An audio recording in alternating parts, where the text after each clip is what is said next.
Você já olhou para os gigantes do nosso mundo, as corporações, os sistemas financeiros, a complexa rede que veste e alimenta o planeta, e se perguntou se eles poderiam ruir da noite para o dia?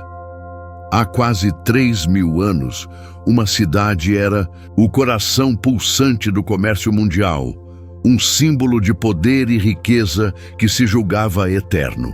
Seu nome era Tiro. E em um único capítulo, o profeta Isaías previu não apenas a sua aniquilação total, mas também o seu surpreendente propósito final. A história de Tiro, registrada em Isaías, capítulo 23, é um espelho assustador e esperançoso para a nossa era de orgulho e incerteza. Fique comigo, porque o que Deus revelou sobre a queda da primeira superpotência comercial pode abalar a sua visão sobre a segurança, o dinheiro e o verdadeiro propósito da sua vida. Paz do Senhor, amados irmãos e irmãs, e sejam muito bem-vindos ao canal Caminho dos Salmos. Hoje, abrimos nossas Bíblias em um capítulo que ecoa com uma relevância quase profética para o nosso século 21. O livro do profeta Isaías, capítulo 23. Este não é apenas um texto antigo sobre uma cidade perdida no tempo. É uma profunda exortação divina sobre temas que definem a nossa existência moderna. O orgulho gerado pela prosperidade, a fragilidade da economia global, a soberania de Deus sobre as nações e, o mais impressionante de tudo, a possibilidade de redenção, até mesmo para os sistemas mais mundanos. A profecia contra Tiro é um oráculo, um peso, uma palavra que Deus libera sobre o maior centro comercial de sua época. Tiro não era apenas uma cidade. Era um conceito. Era a Wall Street, a Londres, a Xangai do mundo antigo, tudo em um só lugar. Uma potência marítima, cuja influência se estendia por todo o Mediterrâneo, cujos navios eram como arranha-céus flutuantes e cujos mercadores eram príncipes. Quando Isaías profetizou sua queda, foi o equivalente a alguém hoje prever o colapso total e o esquecimento do sistema financeiro global. Soaria impossível, absurdo. No entanto, a palavra de Deus não falha. Ao mergulharmos neste capítulo, convido você a não enxergar apenas pedras e ruínas de uma cidade fenícia, mas a ver o reflexo de nossa própria sociedade. Veremos como o orgulho comercial, a confiança na riqueza e na inteligência humana é uma afronta direta à glória de Deus. Analisaremos o pânico que se espalha quando a fonte da segurança material seca, um sentimento que muitos de nós conhecemos bem em tempos de crise. E, finalmente, seremos confrontados com uma das mais belas e inesperadas imagens de redenção em todo o Antigo Testamento. A ideia de que o salário da prostituição, o lucro de um sistema mundano, pode ser consagrado ao Senhor.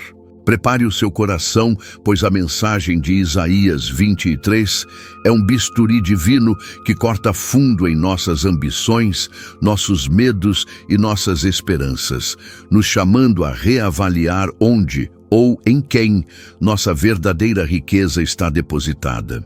Esta jornada nos levará do lamento à adoração, da ruína à redenção, mostrando que nenhum poder na terra é absoluto e que o plano de Deus prevalece sobre toda e qualquer torre de Babel que a humanidade tente erguer. Para compreendermos a magnitude do juízo anunciado em Isaías 23, precisamos primeiro pintar um quadro vívido do que Tiro representava. Não estamos falando de uma aldeia qualquer. Tiro, localizada na costa do atual Líbano, era a joia da coroa da Fenícia. Era uma cidade-estado dividida em duas partes, uma no continente e outra em uma ilha rochosa, o que a tornava uma fortaleza quase impenetrável. Sua riqueza era lendária. Os tírios eram mestres da navegação e do comércio. Foram eles que aperfeiçoaram o alfabeto, não por amor à literatura, mas por necessidade comercial, para registrar suas transações. Eles extraíam dos moluscos murex, uma tinta púrpura tão rara e cara que se tornou o símbolo da realeza em todo o mundo antigo. Vestir-se de púrpura tíria era o máximo da ostentação. Suas florestas forneciam o famoso cedro do Líbano, a madeira mais cobiçada para a construção de palácios e templos, incluindo o Templo de Salomão em Jerusalém. Seus navios, os navios de Tarsis, mencionados no versículo 1, eram os maiores e mais robustos da época, capazes de longas viagens até os confins do mundo conhecido, como a Espanha, Tarsis. O profeta Ezequiel, em seu capítulo 27, oferece uma descrição poética e detalhada da grandiosidade de Tiro, descrevendo-a como um navio magnífico, construído com as melhores madeiras, com velas de linho fino do Egito e mastros de cedro. Seus mercadores, como Isaías nos diz no versículo 8, eram príncipes, e seus negociantes eram os mais nobres da terra. Tiro era a personificação do sucesso, da inovação e da autossuficiência. E aqui reside a raiz do seu problema: o orgulho. A cidade olhava para sua riqueza, sua frota, sua fortaleza insular e dizia em seu coração, como o rei de Tiro declarou em Ezequiel 28, Eu sou Deus, estou sentado no trono de Deus no coração dos mares. Essa arrogância, essa crença de que sua prosperidade era fruto exclusivo de sua própria genialidade e poder, foi o que atraiu o juízo divino. Deus não condena o comércio ou a prosperidade em si, mas ele abomina o orgulho que se esquece do doador de todas as coisas. Tiro se tornou um ídolo para si mesma. Ela não apenas dominava o comércio, ela era adorada como a deusa do comércio. E a mensagem de Isaías 23 é clara: o Senhor dos Exércitos não divide sua glória com ninguém. Ele é o único que pode dar e tirar. A queda de Tiro seria, portanto, mais do que uma derrota militar ou econômica. Seria uma lição teológica para todas as nações, um ato deliberado de Deus para profanar a soberba de toda a glória e para reduzir à insignificância todos os nobres da terra. Isaías 23, versículo 9. O capítulo começa com um comando dramático e visceral. Uivai, navios de Tarsis, porque Tiro está destruída. Imaginem a cena. Os grandes navios mercantes, possivelmente no meio de uma viagem de meses, chegando a Chipre, a terra de Quitim, versículo 1, para uma parada rotineira, e ali, nos portos, recebem a notícia chocante. O nosso destino final, o coração do nosso império comercial, não existe mais. A casa da qual partimos foi assolada. Não há mais porto para onde voltar. O uivo, o lamento, não é apenas dos habitantes de Tiro, mas de todo o ecossistema econômico que dependia dela. Tarsis, provavelmente na Espanha, era o ponto mais ocidental do seu alcance comercial.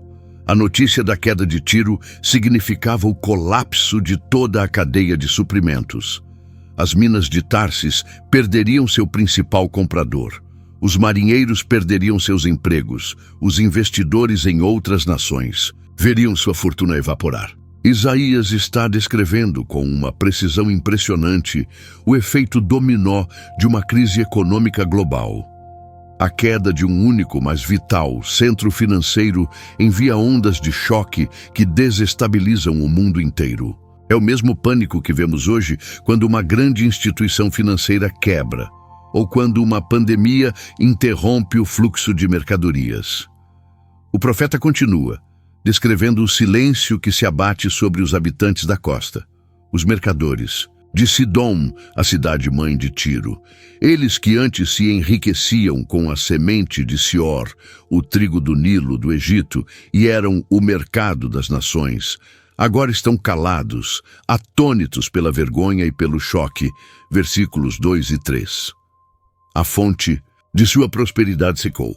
Essa imagem é um poderoso alerta para a nossa geração, que construiu uma interdependência global sem precedentes.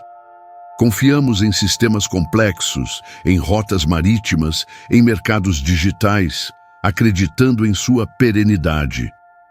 Mas Isaías nos lembra que qualquer sistema construído por mãos humanas, por mais sofisticado que seja, é fundamentalmente frágil. A profecia nos força a perguntar: em que navios de Tarsis nós estamos navegando?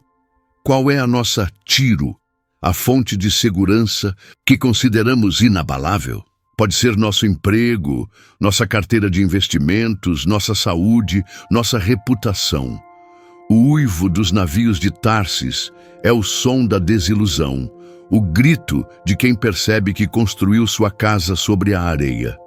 É um chamado divino para reconhecermos a transitoriedade de todas as seguranças terrenas e a necessidade de ancorar nossa esperança não no mercado das nações, mas no Deus que comanda os ventos e as ondas e que reina soberano sobre a ascensão e a queda de todos os impérios. A profecia se aprofunda na humilhação, personificando o mar e a cidade-mãe de Tiro, Sidom. No versículo 4, o próprio mar fala, como se estivesse envergonhado e desolado. Não tive dores de parto, nem dei à luz, nem criei jovens, nem eduquei virgens. O mar, que era a fonte da vida e da riqueza de Tiro, agora se descreve como estéril e vazio. A cidade que nasceu do mar, que se orgulhava de ser sua filha, desapareceu, deixando o pai envergonhado. Sidom, a mãe, também é chamada a se envergonhar. A vergonha aqui é dupla, é a vergonha da perda, mas também a vergonha do orgulho que precedeu a queda. A prosperidade de Tiro havia se tornado a glória de Sidom e de toda a Fenícia. Agora, essa glória se transformou em pó. O versículo 5 estabelece um paralelo interessante. Quando a notícia chegar ao Egito, eles sentirão dores por causa das notícias de Tiro. O Egito, outra superpotência antiga, um parceiro comercial e por vezes rival, ficaria angustiado. Por quê? Talvez por empatia, reconhecendo sua própria vulnerabilidade. Se Tiro, a fortaleza insular, pôde cair, quem estaria seguro? É a constatação de que a queda de um gigante redefine o equilíbrio de poder e expõe a fragilidade de todos. Mas o clímax teológico desta sessão está nos versículos 8 e 9, que funcionam como o coração da acusação divina. O profeta faz a pergunta retórica fundamental: quem decretou isto contra Tiro, a cidade que distribuía coroas, cujos mercadores eram príncipes e cujos negociantes eram os mais nobres da terra? A pergunta paira no ar, desafiando qualquer explicação puramente geopolítica ou militar. A resposta, inequívoca e poderosa, vem no versículo seguinte: o Senhor dos Exércitos o decretou. E qual foi o propósito divino? Para profanar a soberba de toda a glória e para reduzir a insignificância ou humilhar todos os nobres da terra. Aqui, a intenção de Deus é revelada de forma explícita. O julgamento de Tiro não foi um ato arbitrário de um Deus irado. Foi um ato pedagógico e teológico com um propósito universal: quebrar o feitiço do orgulho humano. A coroa de Tiro, seu status, sua influência, sua autoexaltação, seria profanada, tratada como algo comum e impuro. Seus nobres, os CEOs e bilionários da antiguidade, seriam humilhados. Deus estava, de fato, reajustando a realidade, lembrando ao mundo que a única glória verdadeira pertence a Ele, e que toda a nobreza e poder humanos são, na melhor das hipóteses, temporários e derivados. Esta é uma palavra dura, mas necessária para nós. Em uma cultura que idolatra o sucesso, que mede o valor de uma pessoa por seu patrimônio ou por seus seguidores, Deus afirma que ele se opõe ativamente a esse tipo de soberba e que tem o poder de reduzi-la a nada. A declaração "O Senhor dos Exércitos o decretou", versículo 9, é a viga mestra que sustenta todo o capítulo 23 de Isaías e, de fato, toda a perspectiva bíblica da história. Este versículo nos transporta para além das análises humanas sobre economia, poderio militar ou estratégia política. Ele nos coloca na sala do trono do universo, onde a história não é uma série de acidentes caóticos, mas o desdobramento de um plano soberano.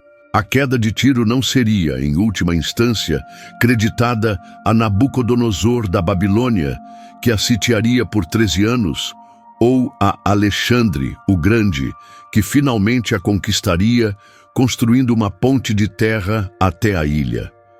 Embora Deus use agentes, humanos, reis, impérios, exércitos, para cumprir seus propósitos, o decreto original, a decisão final, emana dele.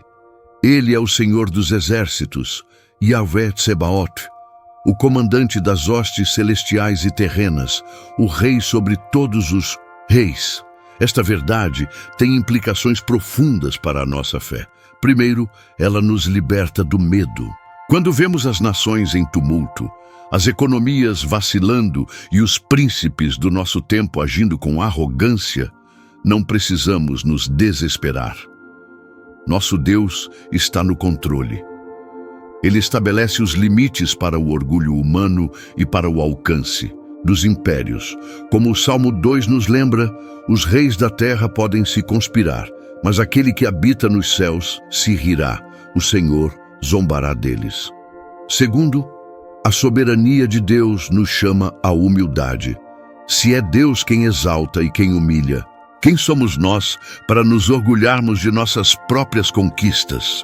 Todo dom, toda habilidade, toda oportunidade vem de suas mãos. Reconhecer isso nos impede de construir nossa própria Tiro, nossa própria fortaleza de autoconfiança. Terceiro, essa doutrina nos dá esperança. O mesmo Deus que decretou o juízo sobre a Tiro orgulhosa é o Deus que decreta a redenção para o seu povo. Se ele pode usar a queda de uma superpotência para ensinar uma lição ao mundo, ele certamente pode orquestrar as circunstâncias de nossas vidas, por mais difíceis que pareçam, para o nosso bem e para a sua glória. A profecia de Isaías 23 nos convida a mudar nossa perspectiva, a ler as manchetes dos jornais através das lentes da soberania divina. A ascensão da China, a instabilidade na Europa, a volatilidade de Wall Street, nada disso acontece. Fora do conhecimento e do controle de Deus.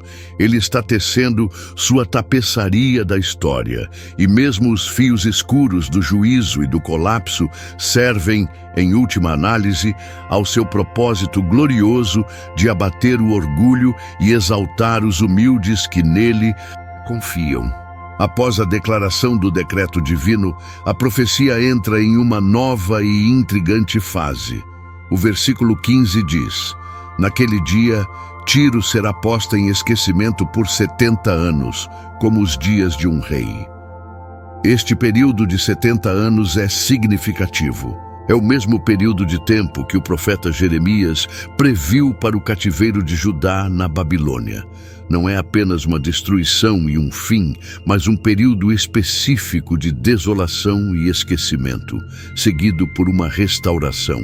O que significa, para uma cidade como Tiro, que vivia de sua fama e de sua reputação, ser esquecida? Para uma cultura obcecada com o legado e a influência, ser esquecido é uma das piores formas de julgamento.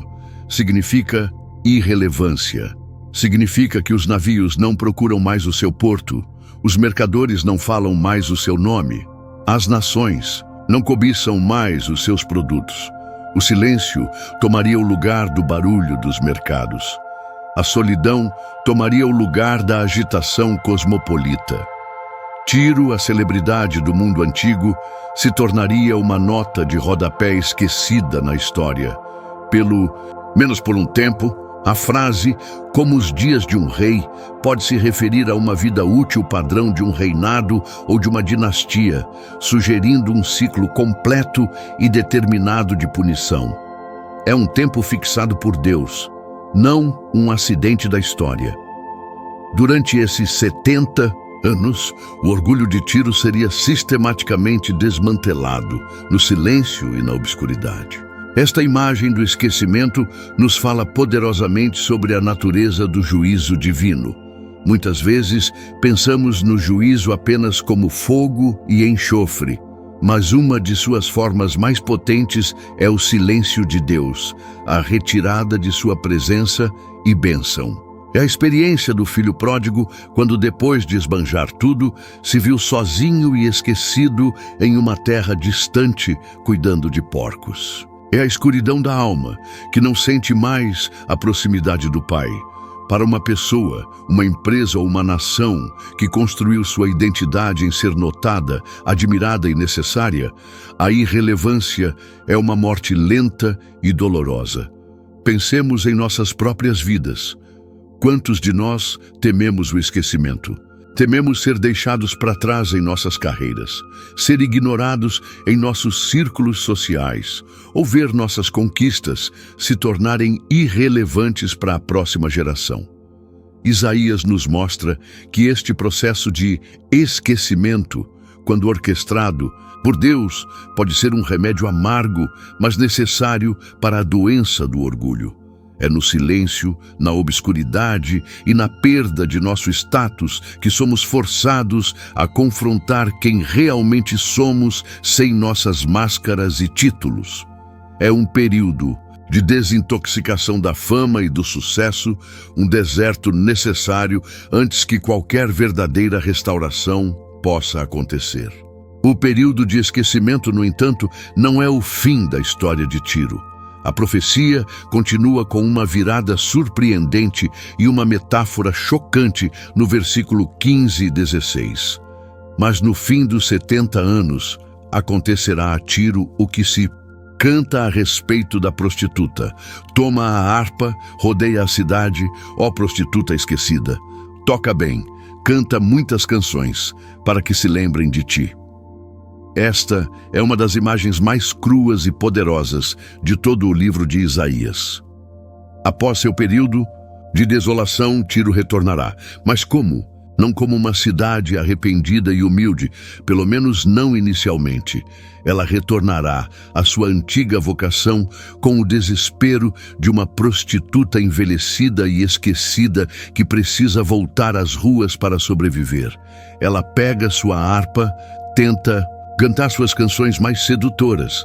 Percorre a cidade, tentando desesperadamente atrair seus antigos clientes, as nações do mundo, para fazer negócios novamente.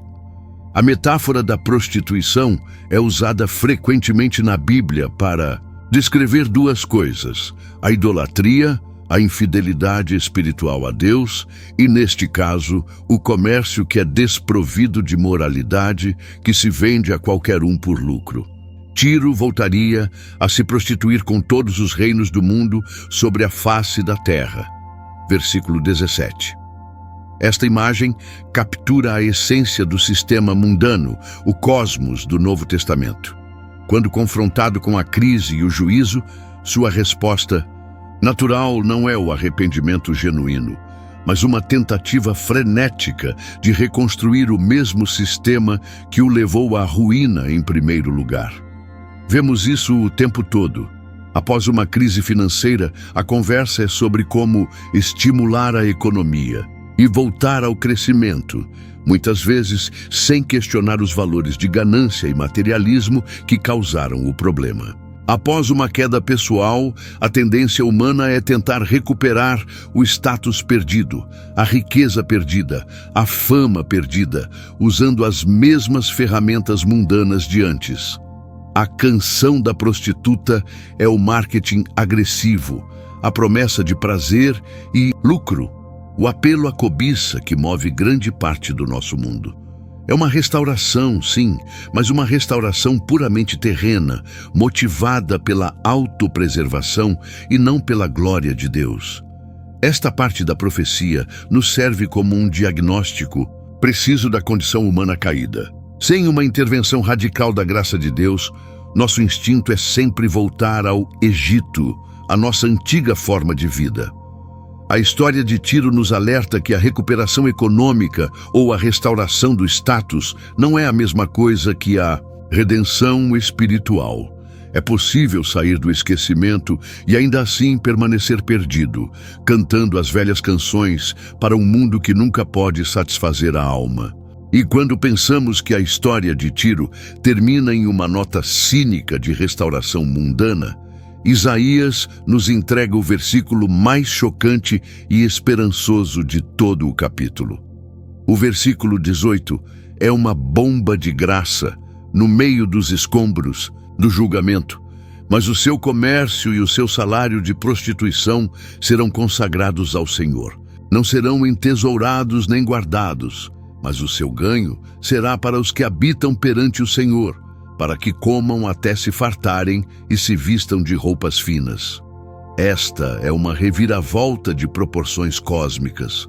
O lucro de Tiro, descrito momentos antes como o salário de uma prostituta, o resultado de um comércio imoral e idólatra, será, no final das contas, santificado. Ele se tornará santo ao Senhor. Como isso é possível? Este versículo é uma janela para o coração redentor de Deus, que é capaz de pegar o que é mais profano e transformá-lo para seus propósitos sagrados. O texto diz que essa riqueza não será acumulada nos cofres de Tiro, não será usada para reconstruir seu orgulho. Em vez disso, ela fluirá para os que habitam perante o Senhor. Uma clara referência ao povo de Deus, Israel e, por extensão, à Igreja. O lucro do centro comercial mais pagão do mundo seria usado para sustentar os servos de Deus, para que tivessem comida farta e vestes de qualidade. Esta é a doutrina da graça comum e da soberania redentora em sua forma mais prática. Deus, em sua soberania, pode permitir que os sistemas do mundo gerem riqueza e, em seguida, redirecionar essa riqueza para o avanço de seu reino. Historicamente, isso pode ter se cumprido de várias maneiras. Talvez através de conversões, como a mulher Ciro-Fenícia, da região de Tiro e Sidom, que demonstrou grande fé em Jesus. Ou os cristãos que surgiram na comunidade de Tiro mencionada no livro de Atos. Ou talvez através da providência divina, que move os recursos do mundo para servir a sua igreja. Teologicamente, a mensagem é impressionante. Ela nos ensina que Deus pode redimir não apenas pessoas, mas também as estruturas e os frutos de suas atividades. Nosso trabalho, nossas habilidades, nossos recursos, mesmo que exercidos em um ambiente secular, podem ser consagrados a Deus. O dinheiro que ganhamos em um mercado competitivo e muitas vezes implacável pode se tornar santo ao Senhor quando o usamos para a sua glória, para o sustento de nossas famílias, para ajudar os necessitados e para financiar a obra do Evangelho. Esta é a resposta final ao problema de Tiro. Não é a destruição do comércio, mas a sua santificação. Não é a abolição da riqueza, mas a sua consagração. O propósito final de tudo o que existe, até mesmo do salário da prostituição, é, em última análise, servir aos propósitos do reino de Deus. Depois de percorrer esta jornada profética pela ascensão, queda e redenção de Tiro, a palavra de Deus nos coloca diante de um espelho e nos faz a pergunta inevitável: e nós? Qual Tiro estamos construindo em nossas próprias vidas? É muito fácil apontar o dedo para a arrogância das nações ou a ganância das corporações, mas a verdade é que o espírito de Tiro, o orgulho, a autossuficiência e a confiança na segurança material pode habitar em nossos próprios corações. Nossa Tiro pessoal pode ser nossa carreira, que construímos com tanto esforço e da qual extraímos nossa identidade e nosso senso de valor.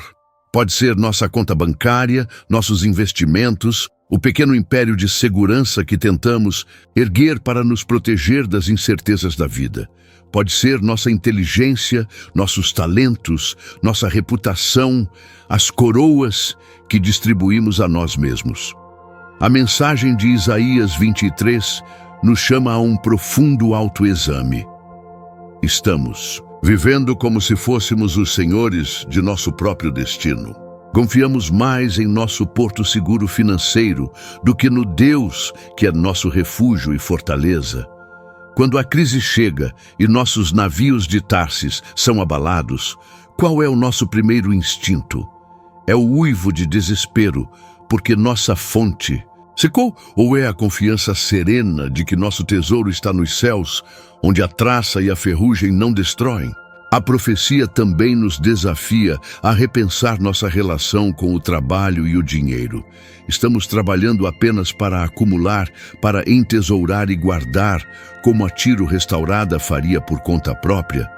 Ou entendemos que tudo o que ganhamos, nosso salário, pode e deve ser consagrado ao Senhor? Consagrar nosso ganho não significa necessariamente doar tudo e viver na miséria. Significa, em primeiro lugar, reconhecer que Deus é o dono de tudo. Significa trabalhar com integridade e excelência, como para o Senhor e não para os homens. Significa ser generoso com os recursos que Ele nos confia, sustentando a obra da igreja, ajudando os pobres e vulneráveis, os que habitam perante o Senhor. Significa usar nossa prosperidade não para a ostentação, a soberba de toda a glória, mas para o bem dos outros e para a expansão do Evangelho. O capítulo 23 de Isaías é, portanto, um chamado radical ao discipulado econômico. É um convite para demolir os ídolos do materialismo e da autossuficiência em nossos corações e a reorientar toda a nossa vida econômica em torno da glória de Deus e do amor ao próximo. Chegamos ao final de nossa meditação sobre Isaías, capítulo 23.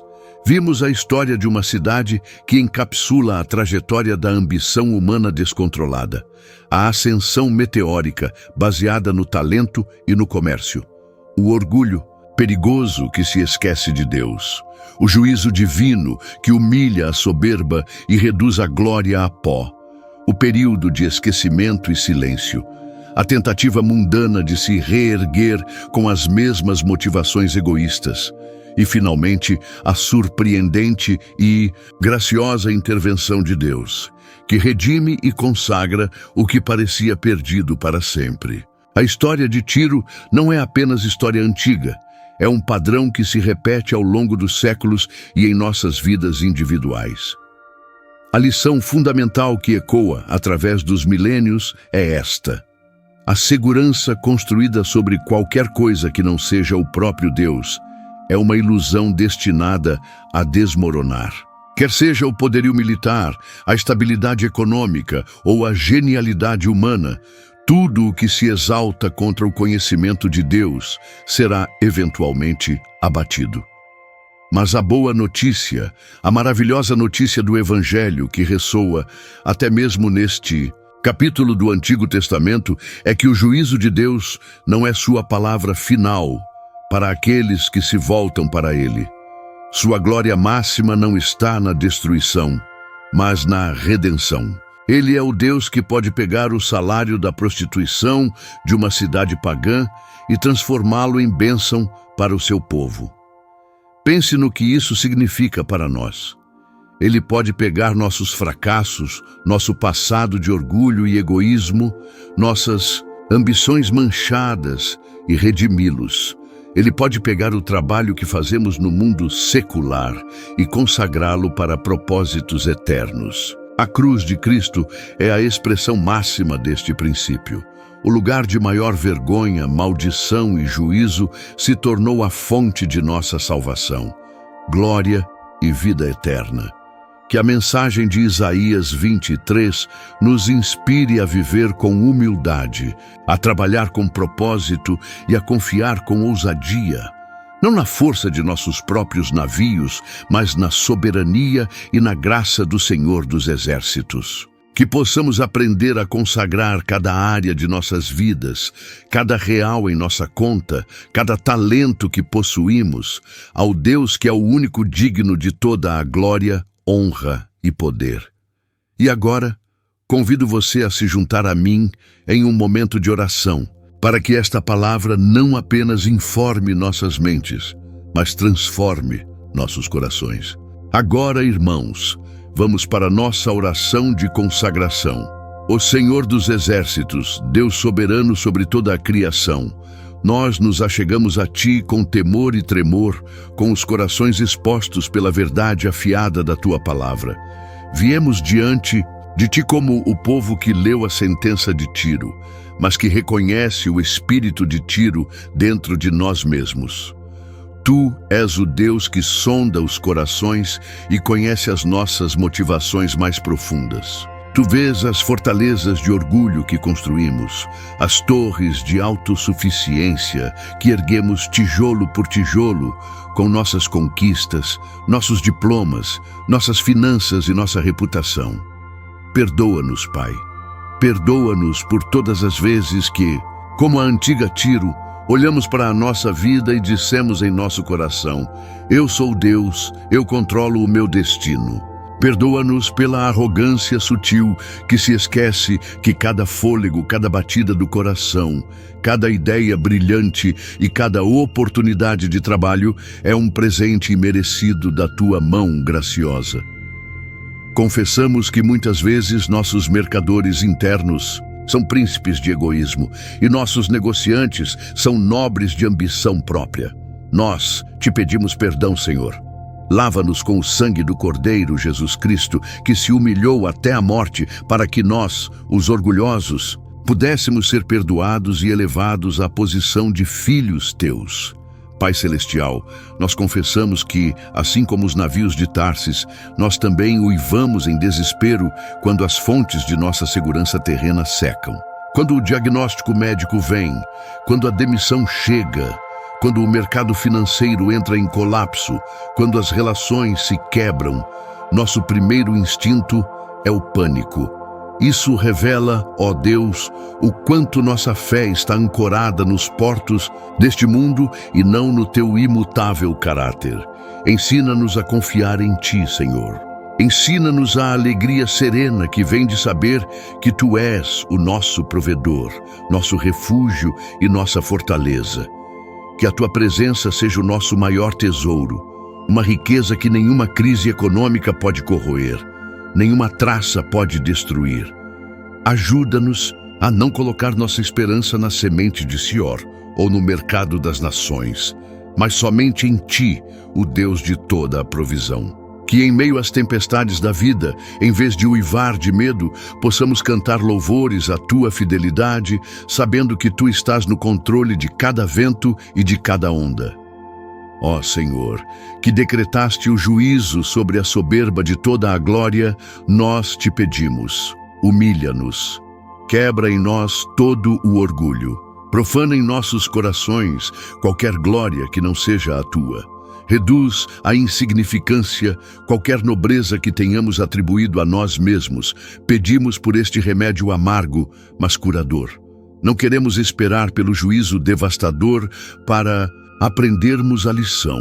Queremos aprender na Tua presença, em oração, aos pés da cruz. Passa o Teu bisturi divino em nossas almas e remove o câncer do orgulho. Ajuda-nos a ver o mundo através dos Teus olhos, a reconhecer a transitoriedade de todos os reinos humanos e a majestade eterna do Teu reino. Dá-nos a sabedoria para não invejar os nobres da terra, mas para aspirar à nobreza de caráter que vem de uma vida de serviço, humildade e obediência a Ti. Que a nossa coroa não seja o sucesso mundano, mas a coroa da vida que prometeste àqueles que Te amam. E agora, Pai, em um ato de fé e submissão, queremos fazer o que a profecia de Isaías nos ensinou a fazer. Queremos tomar o nosso salário, o fruto do nosso trabalho, o resultado de nossos esforços e consagrá-lo inteiramente a Ti. Nós declaramos que nosso trabalho não é apenas um meio de sustento, mas um ato de adoração. Cada planilha que preenchemos, cada parede que construímos, cada paciente que cuidamos, cada linha de código que escrevemos, cada refeição que preparamos, que tudo seja feito para a Tua glória. Nós Te entregamos nosso salário, Senhor.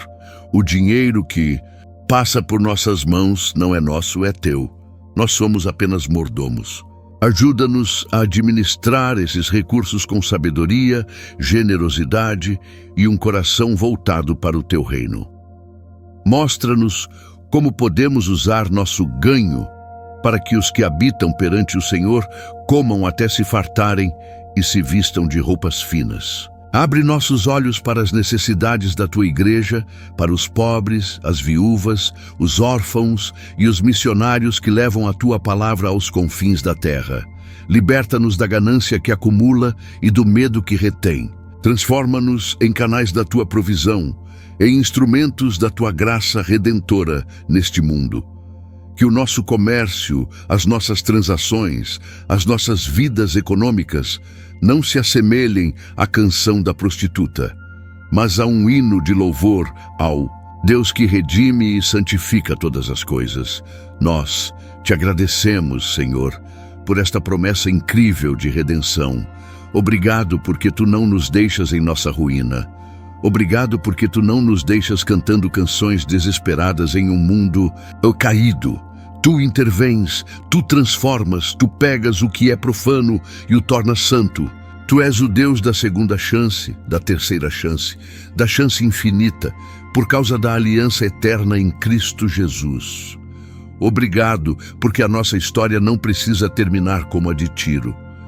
Pela fé em Jesus, podemos pular a parte do juízo e do esquecimento e entrar diretamente na vida de consagração e propósito.